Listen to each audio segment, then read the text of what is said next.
ఇంకెవరైనా మాట్లాడతారన్నా నేను మాట్లాడేదా? ఆ జగన్ అన్న కళ్యాణం వచ్చింటే నేను దయచేసి పోయింటే ఆయన నా పైన ఈ పాపను ఎత్తుకొని పోయినాను, పిల్లోని పాలు తాగే పిల్లోని ఇంటికాడ ఏడిచిపోయినాను పక్కింటాను. ఆ జగన్ అన్న మహా తండ్రి నన్ను పలకరించి నా నెత్తి మీద చేయబెట్టి, ఏమమ్మా తెల్లి నీ పరిస్థితి అని అడిగినాడు. నా పరిస్థితి అంతా చెప్పినాను. అప్పటికప్పటికే 2 లక్షలు చెక్ ఇచ్చినాడు. నా కొడుకు నా కోడకి హాస్పిటల్లో నా చూపించిన దానికి 4 లక్షలు అప్పు చేసినాను.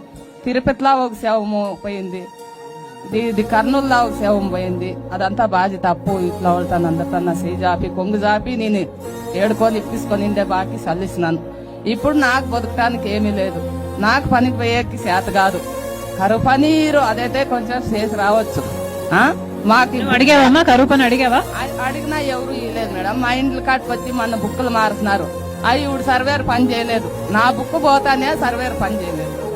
అంతకు మునుపు అవి ఇన్క్వైరీ చేసేవన్నీ సర్వేర్ అయినాయి. నేను అడిగినాను, మా బుక్ సర్వేర్ చేయండి మేము వస్తాము అని. అయినా మాకు ఇవ్వలేదు. మా బుక్ ఎవడో మూలకు పారేసినారు.